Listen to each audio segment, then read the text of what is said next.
Hi guys, Ryan here. On today's episode of, let me get this bug out of my ear.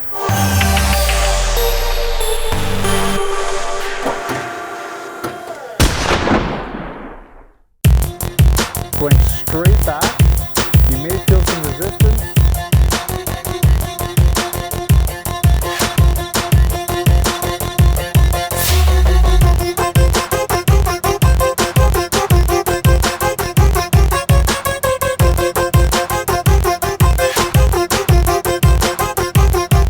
On today's Tactical Minute, I'm going to explain to you how to insert a nasopharyngeal airway or an NPA. I'm going to show you guys how to apply this combat dressing.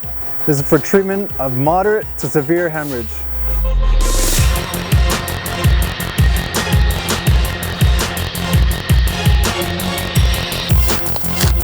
So there's plastic in here if your casualty or yourself has a sucking chest wound, and there's all this gauze.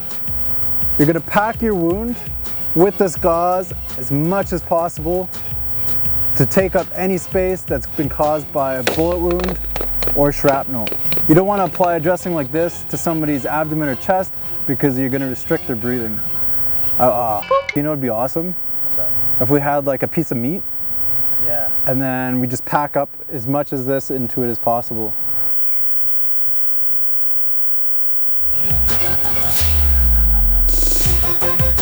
Let's get some nice wound tracks and stuff in there because you want to.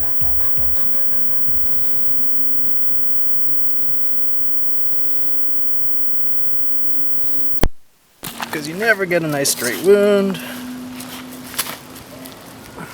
you go. Oh, yeah. Bastard. So you've come. Do you want me to just like enter it into it like that? Yeah.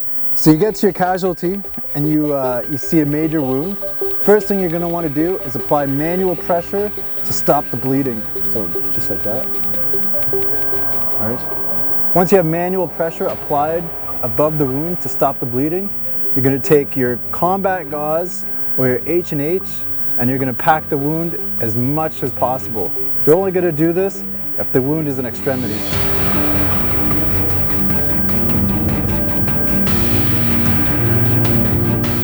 You want to get as much gauze into the wound as you possibly can, filling up any wound track that you find within, guiding with your fingers.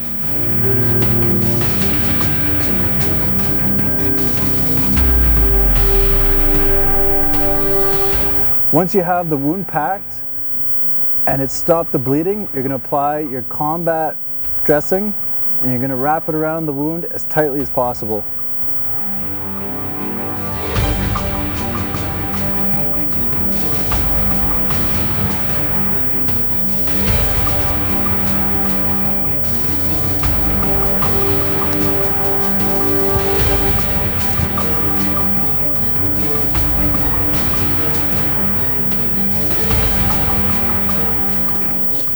You're going to finish off by looping this plastic stick into your dressing, just like that. You're going to insert an NPA on an unconscious casualty if you're concerned that they're unable to maintain an airway. Measure the NPA to make sure it's not too small or too big. You're going to measure it from the nostril to the back of the mouth. And now, because I don't have any casualties here and our cameraman said, go f*** yourself, I'm going to do this to myself. So you're lubing it up. Make sure you have lots of lube, just as your girlfriend will say, you can never have too much lube. And then you're going to start to insert it, going straight back. It's not going.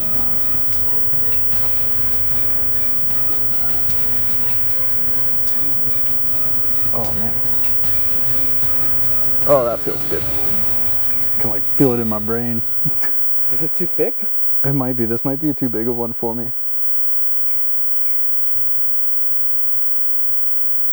Usually, like, if we're doing it on each other, we have lidocaine spray, so you numb everything.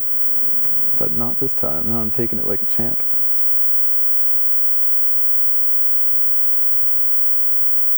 Because I could hear it like crunching through my nostrils. Hey, we're working it in. We're working my nose in. It's like, right? Oh, no, it's not going. Just gave myself a nosebleed. Oh man, I gotta get this thing in there.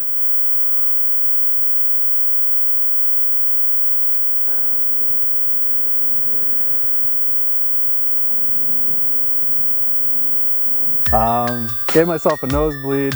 My eyes are watering. I didn't get it in. What you do once it's in, you want to be able to see the tip of the airway in the back of your casualty's throat. Chances are in Afghanistan your medic's going to have a nice soft rubbery one, not this really hard one.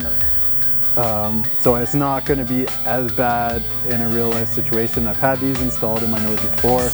I've installed these in other people's noses before. It's not nearly as bad as what I just went through. If you like what you saw, comment and subscribe. This has been an episode of Tactical Minute. Get the f*** out of here.